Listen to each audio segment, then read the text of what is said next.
Good morning everyone. और कैसे हो सब लोग? चलिए, आज हम लोग डिस्कस करेंगे व्यंजकों का गुणनफल एवं सर्वसमीकाएं। ये पाठ का नाम है, इकाई 3 आपकी किताब का पाठ का नाम है ये। अब यहाँ पहले वर्ड आता है व्यंजक। अब पहले व्यंजक के बारे में सीखेंगे, व्यंजक होते क्या हैं। यह पिछली कक्षा 6 में भी पढ़ चुके हैं। हमने दो शब्द पढ़े थे, चर और अचर। ये क्या होता है?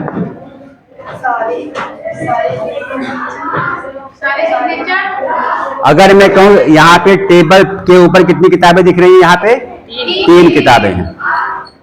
क्लास में कितने लड़के हैं? 12 हैं। चलो, कितनी खिड़कियां हैं? काजल, कितनी खिड़कियां हैं? 3। ठीक, कितने दरवाजे हैं? 1। तो ये सब संख्याएं कैसी हैं?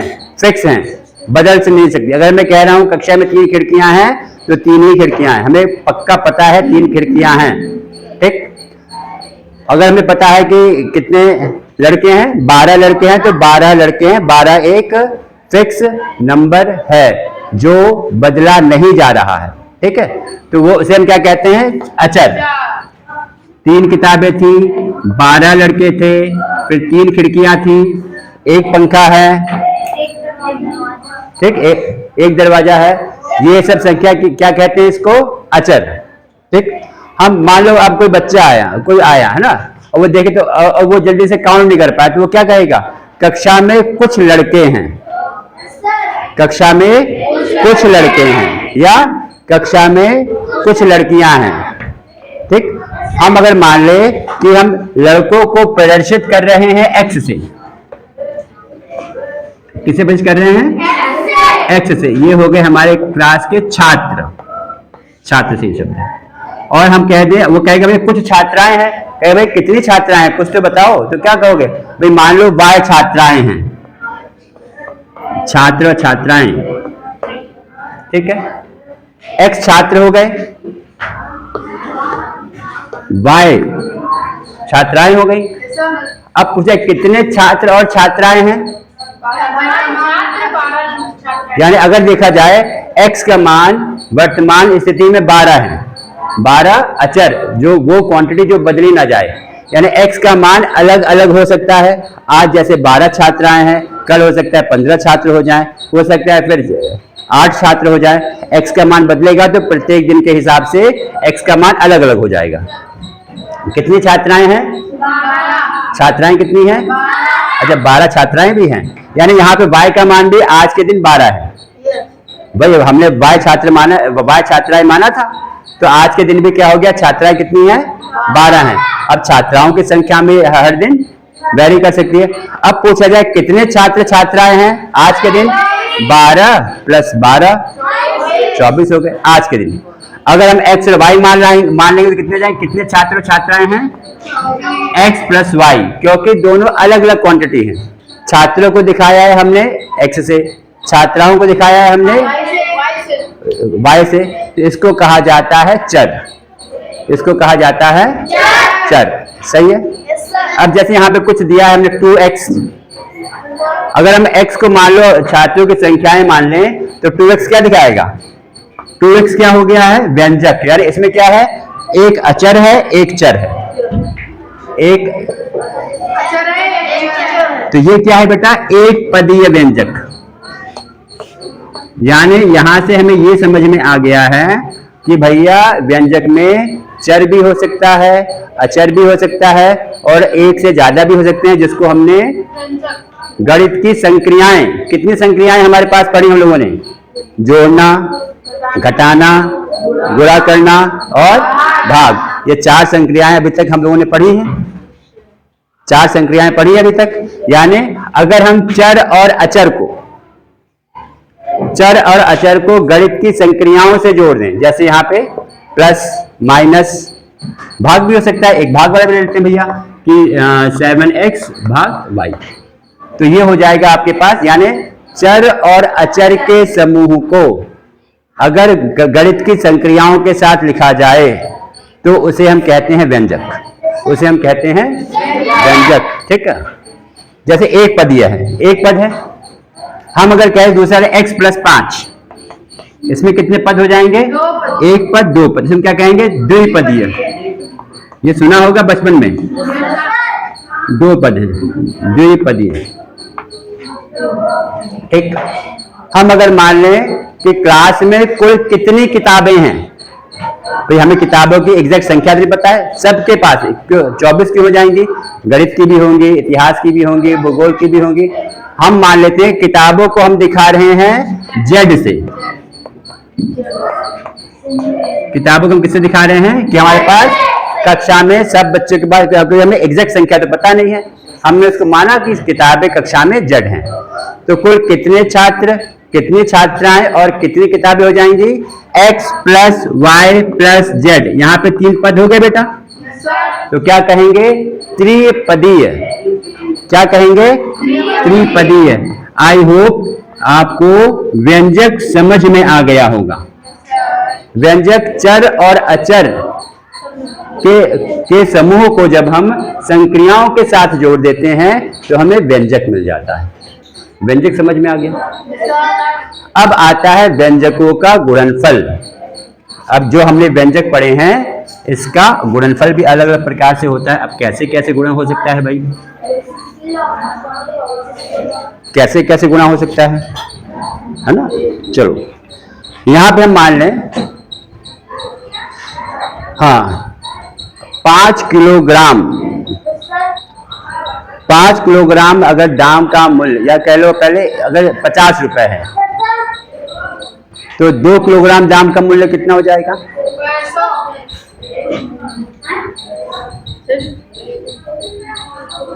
5 किलोग्राम आम तो आजकल चल ही रहा है भाई, 50 रुपए है, तो 2 किलोग्राम आम का दाम मूल्य कितना हो जाएगा? तुम लोग कैसे सामान खरीदने जाओगे मार्केट में भाई? तुम लोग बेवकूफ बन जाओगे फिर। 20। हमने क्या किया इसमें? शिबा दीदी क्या किया इसमें? हमने 5 किलोग्राम का दाम हमें पता था, पहले हमने 1 का दाम पता किया। क्या किया पहले हमने? कि भैया 1 किलोग्राम का दाम कितना होगा? कितना होगा? 10 रुपए। फिर 2 किलोग्राम का दाम 20 रुपए। सही है? सही है। कोई दिक्कत किसी के हिसाब से? चलो यानी 1 किलोग्राम का दाम हो गया भैया, 1 किलोग्राम का दाम हो गया है 10 रुपए, तो 2 किलोग्राम का दाम कितना हो जाएगा? 20 रुपए। कोई दिक्कत किसी को? भाई 10 गुणा 2, सही है। अब हम कहते हैं अगर 1 किलोग्राम का दाम x रुपए है, कहते हैं हमें नहीं दाम मालूम है, यदि नहीं मालूम होता तो हम कोई चर मान लेते हैं। 1 किलोग्राम का दाम अगर x रुपए है तो 2 किलोग्राम का दाम कितना हो जाएगा? 2 गुणा x। फिर पहले किलोग्राम का दाम x, दूसरे किलोग्राम दाम x, कितना होगा ये? 2x प्लस हो रहा है ना भाई। पहले किलोग्राम दाम का आम मूल्य 10, दूसरे का 10, तो कितना होगा? 10 प्लस 10 ही तो करोगे, तो छोटी संख्या थी हमने जोड़ दी 5। अगर यहाँ पे 1 किलोग्राम का दाम रुपए x है तो 5 किलोग्राम का मूल्य 2x। भैया तुम लोग सुन नहीं रहे हो क्या? 5x। 1 किलो तो कैसे आ रहा है? गुणा करके तो आ रहा है, गुणा करके आ रहा है कि नहीं आ रहा है ना? गुणा करके आ रहा है। 1 किलोग्राम आम का मूल्य x रुपए है तो 5 किलोग्राम आम का मूल्य 5 गुणा x, 5x। भाई संख्याओं से तो हमने किया ही है जो गुणा, है ना? संख्या वाले तो शब्द, संख्या वाली जो आपके पास प्रश्न थे हम लोगों ने किए ही हैं बचपन में, बहुत सारे, कक्षा 5 से बहुत सारे किए गुणा भाग वाले। अब यहाँ पे कह रहा है भैया आपको अचर से करना है या चर का इस्तेमाल करना है। चर की क्वांटिटी हमें पता नहीं होती है, वो चर ऐसा एक अक्षर होता है, x है, y है, z है, p है, q है, u, v कुछ भी ले सकते हैं, उसका मान कुछ न कुछ होगा। यहाँ पे x का क्या मान है? 10 रुपए है। आम के दाम घटते बढ़ते रहते हैं, होता है कि नहीं होता है? आम के दाम मान लो आज 10 रुपए किलो मिल रहा है, कल में हो सकता है 15 रुपए किलो मिले, और से मिलता हो सकता है कि 20 रुपए किलो मिले, हो सकता है कि दाम 18 रुपए हो जाए। तो क्या हो रहा है? मान बदल रहा है x का, लेकिन ये कंफर्म है कि 5 किलो का आम का मूल्य 5x होगा। अब उस वक्त जो भी x का मान होगा, उस वक्त जो भी 1 किलोग्राम आम का मूल्य होगा उसको 5 से गुणा कर देंगे तो हमें 5 किलोग्राम आम का मूल्य पता लग जाएगा। तो यहां पे क्या होगा, देखो क्या हो गया बेटा, यहाँ पे जब आप यहाँ पे व्यंजक का गुणा करते हैं तो ये हो गया क्या, अचर। ये क्या है, चर। एक पदीय व्यंजक, कृपया करके ध्यान से सुनिए, एक पदीय व्यंजक समझ में आ गया। अब चलो एक और प्रश्न लेते हैं। आयत सबको पता है क्या होता है? क्या होता है भाई? आयत क्या होता है? इतना बताया है भाई। यही बोर्ड आपका आयत है, खिड़की आयत है, दरवाजा आयत है, किताब भी आयत है। तो आयत की परिभाषा क्या होती है? आमने सामने की भुजा बराबर। हाँ, फोन आयत है। आमने सामने की भुजा बराबर। क्या बोल रहे हैं हम लोग? हिमांशी सामने देखिए, हिमांशी लिखना बंद करो। आमने सामने की भुजा बराबर और प्रत्येक कोण 90 डिग्री का। आमने सामने की भुजा और किस चतुर्भुज में बराबर होती है? तो 4 भुजाएं तो चतुर्भुज तो पता है, 3 भुजाएं तो त्रिभुज, समांतर चतुर्भुज। समांतर चतुर्भुज जिसमें हम लोग कहते हैं कि आमने सामने की भुजा बराबर और भुजाएं समांतर। इसमें कोई ऐसा आवश्यक नहीं है कि कोण 90 डिग्री का हो। लेकिन आप जब आयत कहते हो अनुराग तो क्या होता है बेटा? ये कहता है आमने सामने की भुजा बराबर होती हैं। प्रत्येक कोण कितने का होता है अनुराग? 90 डिग्री का होता है। Very good. अब हम कह दें, मान लो इसमें इसका जो चौड़ाई है 2 सेंटीमीटर ही मान लेते हैं, इसका लंबाई 3 सेंटीमीटर है। अब इसका क्षेत्रफल क्या हो जाएगा? लंबाई गुणा चौड़ाई कितना आ जाएगा? 6 वर्ग सेंटीमीटर, अगर सेंटीमीटर में है। ठीक, यही तो होगा। सही है, कोई दिक्कत किसी को? आयत का क्षेत्रफल लंबाई गुणे चौड़ाई। सही। हम अगर कह दें मान लो चौड़ाई इसकी x हो जाए, आयत की चौड़ाई यहां पे अब क्या हो गई है? x। अब कितना क्षेत्रफल हो जाएगा इसका? बस सूत्र तो वही रहेगा, सूत्र तो वही रहेगा, लंबाई गुणे चौड़ाई। तो कितना हो जाएगा? 3 गुणा x हो जाएगा। फिर कोई दिक्कत किसी को? है ना, कोई दिक्कत? सही है। हम अगर कह दें अब यहाँ पे लंबाई y है तो कितना हो जाएगा यहाँ पे क्षेत्रफल? Very good. लंबाई y है, ये चौड़ाई x है, yx। समझ में आ रहा है? तो यहाँ पे दोनों अचर हैं, यहाँ पे एक अचर है एक चर है, यहाँ पे दोनों अचर हैं। समझ में आ गया? अब चलो इसको एक तरीके से और देखते हैं, एक तरीके से और देखते हैं। कैसे देखा जाए भाई? अगर आप कहते हो 3x दिखा ना आपको यहाँ पे, देखो 3x को x प्लस x लिख सकते हैं भाई। 3x क्या हो गया? 3 गुणा x, यही तो हुआ है ना भाई, 3 गुणा x। कोई दिक्कत किसी को? कोई दिक्कत किसी को? ठीक है। अगर मैं कहता हूं 2x गुणा 4 है, ये कितना आएगा? 8x है ना। यहां पे हम लोग क्या लिख रहे हैं बेटा? एक पदीय को एक पदीय व्यंजक से गुणा करना। आवाज नहीं आए से गुणा करना भाई। 2x भी एक पद है, 4 भी एक पद है जिसमें चर नहीं है, सिर्फ चर है। ये क्या आएगा? 8x आ जाएगा। या इसको आप, ये 2x कितनी बार आ रहा है? 4 बार आ रहा है। 2x कितनी बार आ रहा है?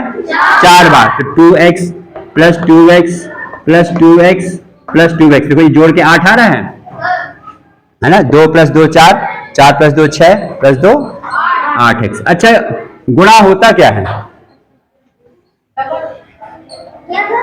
गुणा क्या होता है? बहुत महत्वपूर्ण चीज। अभी कक्षा 7 में आ गए हो, बताए नहीं कि गुणा क्या होता है। किसी भी संख्या को बार बार जोड़ने की प्रक्रिया को हम लोग गुणा कहते हैं। भैया 3 दूनी 6 आ रहा था, अगर मैं 3 को 2 बार जोड़ूंगा तो 6 आएगा नहीं आएगा? किसी भी संख्या को या किसी भी पद को बार बार जोड़ने की प्रक्रिया को हम लोग गुणा कहते हैं। ठीक, अब ये सबको समझ में आना चाहिए। हम जब 3x कह रहे हैं तो ये समझ में आ गया 3 का x से गुणा हुआ है, 3 का x से गुणा हुआ है। गुणा ऐसा चिन्ह है जो कि हमें उसके बीच में प्रदर्शित करने की आवश्यकता नहीं होती है, लेकिन अगर आपके पास प्लस है अनुज या माइनस है अनुज तो हम यहाँ पे चिन्ह का प्रदर्शित करना आवश्यक होता है, क्योंकि हम जब 3 + x लिखेंगे तो ये कैसे हो गए? ये अब सजातीय तो है नहीं, सजातीय पद ही जोड़ सकते हैं। सजातीय क्या हो गए? जैसे x वाले जो टर्म है कैसे हैं? सब सजातीय हैं। सब कैसे हैं? सजातीय हैं। ठीक है, ऐसे ही अब यहाँ पे हम देखिए, अगर 4 × 2x है तो यहां से हमको समझ में आ गया है कि इसको हम 4 × 2 भी लिख सकते हैं। चर को चर से ही गुणा करेंगे, चर को चर से ही गुणा करेंगे। हम अगर यहाँ पे कह दे 3x × y, अब यहाँ पे हम लोग क्या कर रहे हैं बेटा? एक पदीय को एक पदीय से गुणा कर रहे हैं, है ना? यस सर, तो कर रहे, समझ में आ रहा है इधर हर्ष, है ना? एक पद को एक पद से गुणा कर रहे हैं, इसका मतलब क्या हो गया? x × 3 × y, एक मतलब हुआ इसका, तो कितना होगा? 3xy। एक पद से गुणा करना समझ में आ गया है। चर को चर से और अचर को अचर से। एक और प्रश्न लेते हैं। मान लो आपके पास यहां पे आ जाएगा अब 5x - 3y, 5x × -3y, इसका क्या होगा मान? कृपया ध्यान से सुनिए, ध्यान से सुनेंगे तो आपको समझ में आएगा, फिर बड़े बड़े क्वेश्चन भी हो जाएंगे। हिमांशी, कितना हो जाएगा? चलो देखते हैं। 5 × x × -3 × y, क्या 5 को -3 गुणा करने से कितना आ जाएगा? वेरी गुड, कितना आ जाएगा? क्योंकि चिन्ह का भी तो गुणा होगा। ध्यान है, चिन्ह का गुणा होता है भाई। माइनस गुणा माइनस कितना होता है? प्लस। प्लस गुणा प्लस कितना हो जाएगा? प्लस। चिन्ह दोनों समान होंगे तो प्लस आता है पारस। ठीक, चिन्ह अलग अलग, माइनस गुणा प्लस कितना हो जाएगा? माइनस। प्लस गुणा माइनस कितना हो जाएगा? माइनस। इन सबको ये बताया था पहले भी, इसको फिर से ध्यान कर लीजिए कि चिन्ह का कैसे गुणा होता है। नगमा, मुझे क्यों इतना नाम लेना पड़ रहा है? ठीक है, कोई दिक्कत? चिन्ह का भी गुणा। अब यहां से हमें क्या समझ में आया? चर को चर से, अचर को अचर से। अचर के साथ यदि चिन्ह है तो हम चिन्ह को भी अलग से गुणा करके लिखेंगे। एक पदीय से दूसरे पद को गुणा करना। यहां पे दोनों में क्या है? विभिन्न प्रकार के चर हैं, विभिन्न प्रकार के चर हैं x और y। अब यहां पे हम कह दें, अब हम यहां पे कह दें अगर एक पदीय में एक ही आधार हो, एक प्रकार का आधार हो, एक आधार वाले पद हो तो कैसे गुणा होते हैं ये आप देख चुके थे। जैसे हम कहते हैं यहां पे छोटी संख्या ले लेते हैं, 3x × 4x, 3x × 4x क्या होगा? इसका अर्थ क्या हो गया है? 3 × x 4 × x। अब 3 × x क्या हो जाएगा? 3 × 4 12, x × x वेरी गुड, हाँ x²। देखो अखिलेश सही बोल रहा है, क्योंकि घात तो एक ही है ना बेटा इसकी। और हमने क्या कहा था? अगर समान आधार वाले होते हैं, घातांक में पढ़ा हुआ है अनुज, अगर समान आधार वाले होते हैं तो क्या करते हैं? घात को हम लोग जोड़ देते हैं, घात को हम लोग जोड़ देते हैं। तो ये कितना? अब यहाँ इसको देख कौन बता पाता है? 2y² गुणे 6y की घात 3,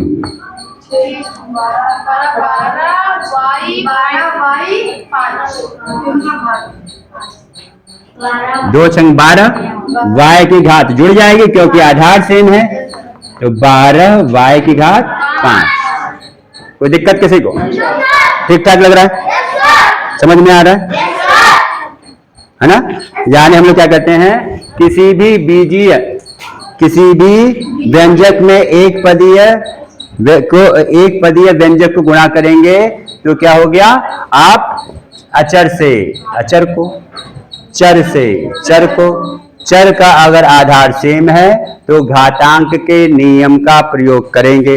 आधार सेम नहीं है तो क्या करेंगे भाई, उसको वैसे ही रख देंगे। जैसे हम एक और उदाहरण ले लें, इसके बाद हम लोग आगे बढ़ेंगे। अब यहाँ पे हम कह दें कि 2y² को गुणा करना है 4x² से, या 4x की घात 3 ले लेते हैं। चलो ये कितना आएगा? अब देखो x और y कैसे हैं, विभिन्न प्रकार के चर हैं, है ना? तो इसमें अब घात को हम नहीं जोड़ेंगे, ये तो गुणा हो जाएगा 8, y की घात 2, x की घात 3। सही है? आगे बढ़ा जाए।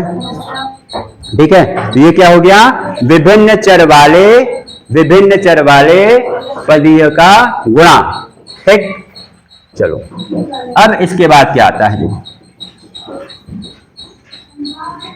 एक पदीय व्यंजक से दो पदीय व्यंजक का गुणा करना। ठीक है, वो अब अभी बता दें या अगली बार बताएं? चलो अभी तक इतना ही रखते हैं। चलो ठीक, देख ही लेते हैं। चलो एक पदीय, बहुत आसान है बेटा, एक पदीय व्यंजक से बहुपदीय भी कह सकते हैं, यहां पे बहुपदीय व्यंजक का गुणा। चलो एक छोटा सा प्रश्न लेते हैं, 3 गुणा 15 करना है, कितना आएगा? Very good, 45। अब देखो 3 गुणा 15 को मैं अगर ऐसे 10 + 5, है ना? ठीक है, ये कितना आ जाएगा? अब इसका मतलब क्या हो गया, 3 गुणा 10 + 5 ये कक्षा 6 में पाठ 2 में है, जहां पूर्ण संख्याओं के बारे में बताया गया है। ठीक है, कि योग की संक्रिया गुणनफल में। इसका क्या हो गया, 3 गुणा 10 प्लस 3 गुणा 5। 3 गुणा 10 कितना? 3 का गुणा 10 से भी होगा, 3 का गुणा 5 से भी होगा। 3 गुणा 10 कितना आ जाएगा? 30। 3 गुणा 5 कितना आ जाएगा? 15। जोड़ कितना आएगा? 45। यहाँ भी 45 आते हैं, यहाँ भी 45 आ रहा है। कोई समस्या किसी को? चलो इसको और देख लेते हैं। एक और चीज, 3 गुणा हम अगर 10 को लिख दें 6 + 4 + 5, सही है? 3 4, अब इसका क्या होगा, 3 गुणा 6, 3 गुणा 4, 3 की गुणा सबसे होगी, 3 गुणा 6 कितना आएगा? 18। 3 गुणा 4 12। कितना आएगा उत्तर? 45 आ रहा है। कोई दिक्कत किसी को? हम क्या कर रहे हैं, एक अभी देखो यहाँ पे मैंने कोई भी चर संख्या नहीं ली है, सब कैसी हैं? अचर। सारी कहानी 3 गुणा 15 की गई है ना? अब यही हम कह दें, यहाँ पे 3 का गुणा करना है, मान लीजिए 2x + 6। ये क्या हो गया? द्विपदीय व्यंजक हो गया द्विपदीय। तो ये कितना हो जाएगा हर्ष? 3 गुणा 2x, इससे भी गुणा होगा अनुज, और इससे भी गुणा होगा, अनुराग, है ना? भाई 3 का गुणा इससे भी होगा, इससे भी होगा। 3 दूनी 6x, 3 छंग 18। एक पदीय व्यंजक से बहुपदीय व्यंजक का गुणनफल। आसान लग रहा होगा? हर्ष, आसान लग रहा होगा? कोई बहुत मुश्किल काम नहीं है। ठीक है, एक और देख लेते हैं। अगर मैं कह दूं यहाँ पे 2x प्लस 4y हो जाए तो क्या करेंगे, इसका मतलब कैसे बैठो भाई, 3 गुणा 2x बार बार लिखने की, अभी तो मैं आपको समझा रहा हूं तो मैं इतना लिख रहा हूं, बाकी आप लोग बुद्धिमान हो, एक ही बार में समझ में आ जाएगा। ठीक है, 3 का गुणा 2x से हुआ है, 3 का गुणा 4y से हुआ है, तो 3 दूनी 6x प्लस 3 गुणा 4 12y। आया समझ में? एक एक से गुणा। हम अभी क्या सीख रहे हैं, एक पदीय व्यंजक का बहुपदीय व्यंजक से गुणा। अब चलो इसके थोड़ा सा और आगे बढ़ जाते हैं। अभी यहां पे 3 हमारे पास चर संख्या थी, सॉरी ये 3 क्या है, अचर है। अगर मैं कहता हूं इसको 3x कर दें, बाकी सब भाई, अब मेरे ख्याल से आप लोग बता दोगे कितना आ जाएगा ये, 3x गुणा 2x प्लस 3x गुणा 4y। अब इसमें क्या खासियत है बेटा, इसमें जब गुणा करोगे देखोगे दोनों का आधार सेम है। आधार सेम है कि नहीं सेम है, आधार सेम है। 3 दूनी 6 और समान आधार में क्या होता है, घात जुड़ जाती है। इसमें विभिन्न प्रकार के चर हैं, तो 3 चौक 12 x y। सही है, कोई दिक्कत किसी को, कोई दिक्कत किसी को, आगे बढ़ा जाए, एक और प्रश्न देख लिया जाए। देखो अब देखो, अब यहां पे मैं ऐसे कर दूं, देखो वही चीज मैं लेके चल रहा हूं, धीरे धीरे हल्का हल्का बदलाव मैं सब में कर रहा हूं ताकि समझ में आ जाए। 3x गुणा 2x माइनस 4y, इसके बारे में क्या विचार है? अब तो आसान है भाई, ये वही चीज तो है, बिल्कुल प्लस का माइनस कर दिया गया है। तो भैया 3 दूनी 6 एक्स स्क्वायर। अब यहाँ पे अगर किसी भी व्यंजक के पहले कोई चिन्ह नहीं मौजूद है, कोई चिन्ह नहीं मौजूद, हम लोग क्या लेते हैं उसको, धनात्मक, है ना हिमांशी, क्या लेते हैं, धनात्मक, प्लस लेते हैं। तो प्लस गुणा माइनस, माइनस 3 12 एक्स वाई। कोई दिक्कत? अब और थोड़ा बदलाव कर देते हैं, 3x की घात 2, 2x की घात 3 माइनस 4y की घात 2। ठीक ठाक है। 3x स्क्वायर गुणा 2x cube minus 3x square. मुझे आशा है सबको ठीक ठाक लग रहा होगा। हम लोग आसान से थोड़ा डिफिकल्टी की तरफ चलते चले जा रहे हैं, बिल्कुल आसान से, बिल्कुल बेस से हम लोग अच्छे प्रश्नों की साइड बढ़ते जा रहे हैं। अब जो वही चीज आ गया है, 3 दूनी 6, आधार सेम है, आधार समान है, तो क्या होता है, घात जुड़ जाती है, घात जुड़ जाती है। तो क्या होगा, 5 माइनस 3 चौक 12। विभिन्न चर है, विभिन्न चर है, तो हाँ उसको वैसे ही रख देंगे। समझ में आ गया है? मुझे आशा है आप लोग बहुत एक्टिव रहे हैं, सबको बहुत अच्छे से समझ में आ गया होगा। ठीक है, बता, अब एक चीज और बताना है बस, अब एक एक चीज आती जा रही है, बताते जा रहे हैं। देखो हम अगर कह दें a गुणा एक्स प्लस वाई, अब मैं क्या दिखाना चाह रहा हूं यहाँ पे, जो भी हम एक पद से बहुपदीय व्यंजक का गुणा कर रहे हैं, इसको ज्योमेट्री के माध्यम से कैसे दिखाया जाए, किसके माध्यम से, ज्योमेट्री के माध्यम से, है ना। यानी हम क्या कह सकते हैं इसको,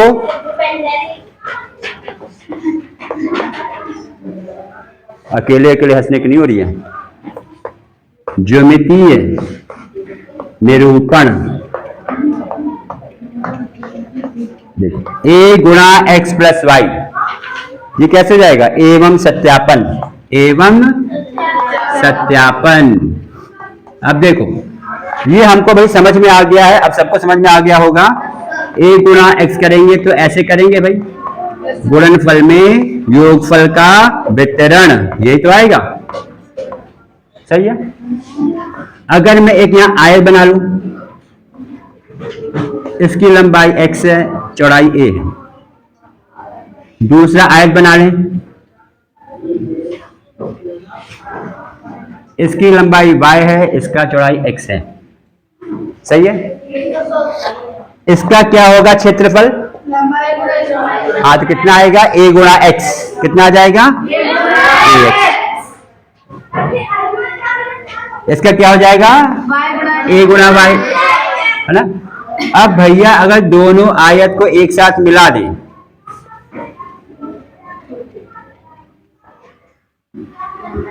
क्या आ जाएगा पूरे का? भाई इसकी लंबाई कितनी हो जाएगी? x plus y. कह सकते हैं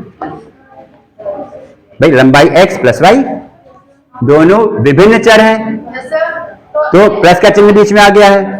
अब इसमें इस बड़े वाले जो आयत है ए बी सी डी, इसकी लंबाई क्या हो जाएगी? x प्लस वाई, चौड़ाई a, तो इसका क्षेत्रफल क्या हो जाएगा? लंबाई गुणे चौड़ाई। क्या हो जाएगा? लंबाई गुणे चौड़ाई। यही तो दिख रहा था यहाँ पे, है ना। और जब इसको हम जब दोनों क्षेत्रफल को जोड़ेंगे तो कितना आ जाएगा? ए एक्स प्लस ए वाई। ये आएगा? आएगा नहीं आएगा? भाई देखो इसमें आ रहा था, तो हमने क्या किया, जो आपका एक पद से द्विपदीय व्यंजक का गुणनफल था उसको हमने ज्यामिति से उसको हमने प्रदर्शित भी कर दिया है और इसका सत्यापन भी कर दिया है। सही है? चलिए, आपको समझ में अच्छे से आया है? आया होगा, नहीं आया है तो घर पे जाके फिर से देखिएगा, फिर से समझिएगा। ये बिल्कुल बीज गणित की ABCD है। जैसे हम लोग अंक गणित में अंकों का जोड़ना, घटाना, गुणा, भाग करते थे, वैसे ही हमको बीज गणित में भी चर और अचर जो व्यंजकों का जोड़ना, घटाना, गुणा, भाग करना है, जो कि आप कुछ हद तक पिछली कक्षा 6 में भी पढ़ के आ चुके हैं। फिर हम लोग मिलेंगे अगले वीडियो में अगले टॉपिक के साथ। आप लोग का बहुत बहुत धन्यवाद। ठीक है।